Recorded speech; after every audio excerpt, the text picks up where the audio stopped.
The first thing I want to cover with this here book is the similes, because they are like my favourite part other than the theory of the forms, but I'm going to come back to that because that requires more thinking and I'm quite tired. A lot of the content I've come up with to make these notes came from this wonderful textbook, which is my heaven and my earth right now, which is The Republic, Plato, Philosophy in Focus by Jeremy Hayward, Daniel Cardinal and Gerald Jones, and if you are studying this course, this is amazing. Socrates, whom Plato narrates through, is talking to some friends about the nature of justice. This leads him to kind of go off onto a little bit of a tangent that forms this whole book about the perfect state, which in turn he uses to describe what a perfect just man would be. Because of this, he must show why a philosopher should be allowed to rule his nice little republic here. The first simile I like to cover is the simile of the ship. Plato is showing through this simile that although philosophers are regarded as odd on the whole, they should be regarded as superhuman.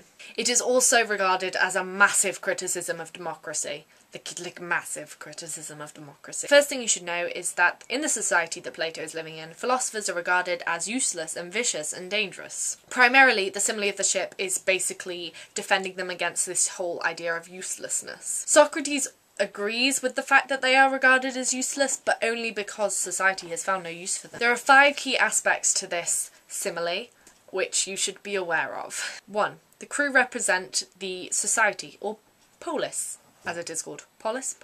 I don't know. 2. The captain, the holder of power, or whoever basically fights it out the hardest, really. 3. The crew. They represent the citizens. 4. The navigator.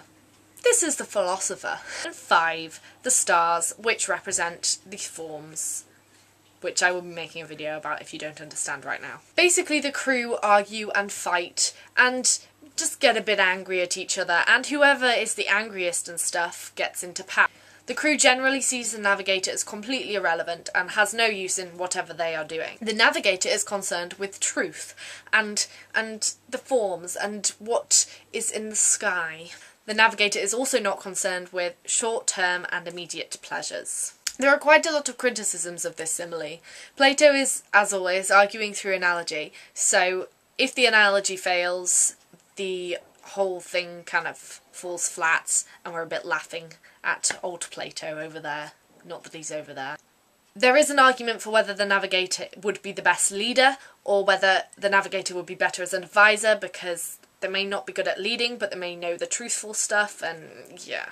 Furthermore, Athenian society wasn't that great, so Plato's basing his criticism of democracy and people and stuff on not the best of examples to take from. For example, politics in Plato's time was very concerned with pleasing the masses rather than what was best for society and all that, which is what Plato wanted. You can also form an argument on whether the forms can link to government properly and whether they kind of make sense or not, or whether they're just 2 completely separate things that should not intermingle. And finally, as always, if the theory of forms fails, this simile doesn't make sense at all. Reject Plato's world theory and none of it is any worth.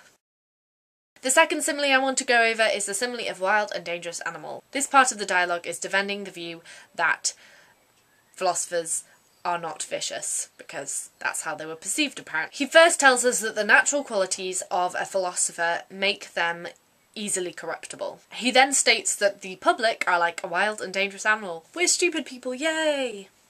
Or at least you are. I am a philosopher, obviously. Plato differentiates between a bad ruler, which is a sophist, and a good ruler, which is a philosopher. Again, there are kind of 2 key figures in this simile. So you've got the trainer, which is either the philosopher or the sophist, and then you've got the animal, which is the society, because we are stupid. A bad ruler can be likened to a bad trainer.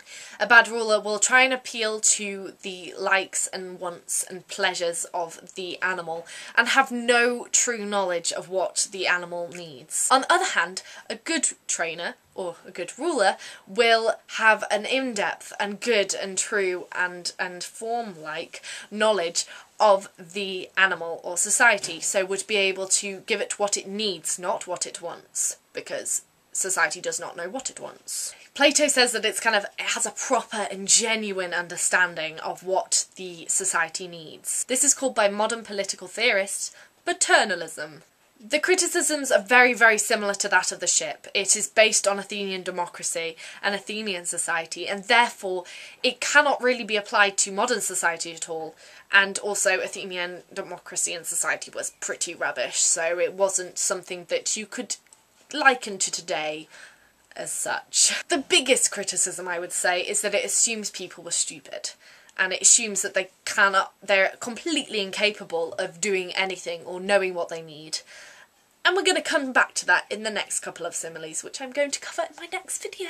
Ha! I hope you've enjoyed learning a bit about Plato, and I hope it has helped you, and I hope you've enjoyed it, and I hope you just like the interesting stuff that is Plato, because it's rather interesting. Ciao.